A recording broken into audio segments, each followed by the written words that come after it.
et bienvenue dans les rushs. Cette semaine, dans vos salles, The Revenant. Comme le titre l'indique, nous allons parler de surnaturel. Plus précisément, et arrête-moi si je me trompe, de zombies.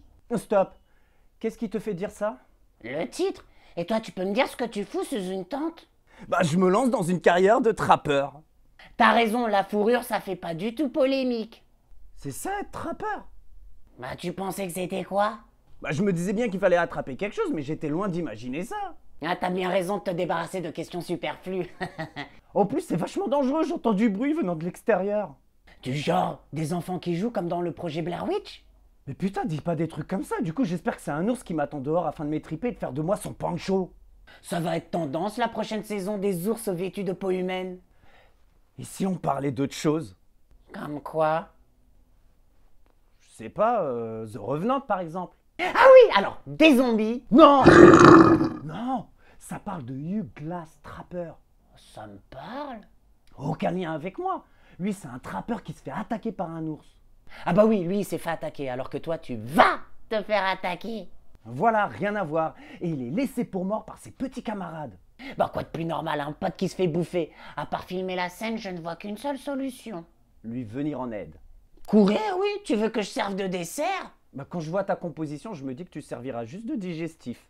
Ouh, monsieur l'ours, il y a un encas qui vous attend sous la tente. Mais tu peux parler moins fort! Bon, il est laissé pour mort. Raconte la suite, ça pourrait te sauver. C'est-à-dire? Prends exemple sur Hugh Glass. Il fait quoi après? Il fait 300 km pour retrouver sa famille. Bah tu vois, il a un objectif. C'est quoi le tien? Ne pas me faire bouffer. Hugh Glass devait avoir le même sentiment que toi à ce moment-là. Mais lui, il avait un petit truc en plus. Se venger de l'homme qui l'a trahi. Voilà. Maintenant, dis-moi de qui tu veux te venger? Toi. Non, plus sérieusement. Bah toi, quand je te vois en mode cosy, j'ai envie d'écrire ton testament. Je fais souvent cet effet. The Revenant. De George A. Alejandro González Iñárritu. C'est le réal de Birdman. Exactement. Je l'avais oublié celui-là. Tu peux... Bande annonce?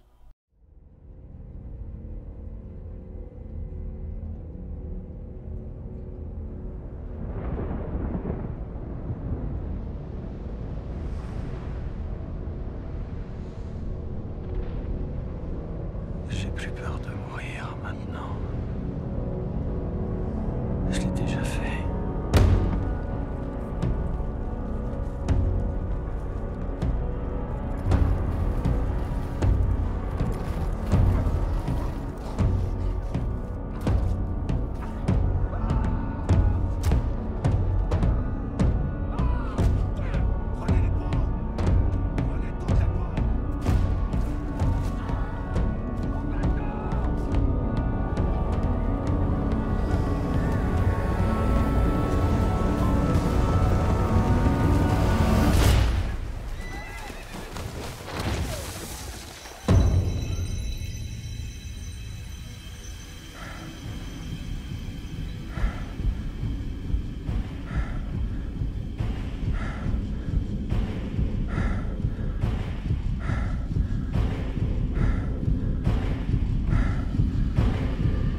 Avant que je vois mon fils.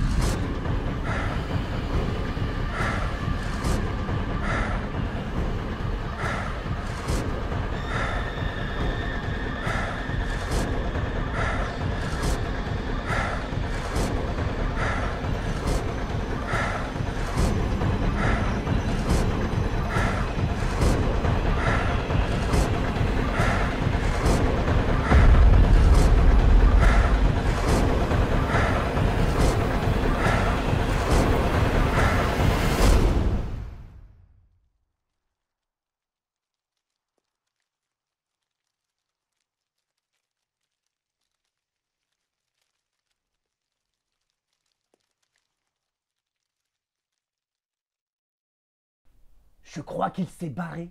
Appelle-le pour voir. Tu crois que DiCaprio a appelé l'ours après s'être fait à moitié bouffer par lui? Je t'entends pas. Parle plus fort. Tu te fous de ma gueule! Un son que j'aime. Eh mais je l'avais pas reconnu avec son look de sauvageon, le petit DiCaprio. Il est accompagné de Tom Hardy. Qui a eu la présence d'esprit de courir à la vue de l'ours, lui. La prochaine fois, je vais dans un coin moins sauvage et beaucoup plus peuplé. Tu sais comment faut faire pour faire la commission? Ah, j'utilise jamais les toilettes turques. Mais où tu vois des toilettes turques dans une forêt? Mais je sais pas comment ça se gère une forêt. Où avais-je la tête? Cette semaine, dans vos salles, vous avez... Pattaya, c'est un fruit légendaire qui ne pousse. Arrête, qu'est-ce qui te fait penser à ça? Le titre, pardi. Pattaya, ou comment passer des vacances à moindre coût. En vendant ce fruit exotique issu de la culture. La recette est simple, il suffit de vous munir d'un nain, et puis de trouver un championnat de boxe thaï pour nains. Donc si j'ai bien compris, Pattaya, c'est un film sur un centre de vacances pour nains. Et je peux pas vivre dans le même monde que toi. Un peu de sang devrait le stimuler. Quel sacrifice. Merci. C'était Dans les Rushs et je vous dis see you in hell.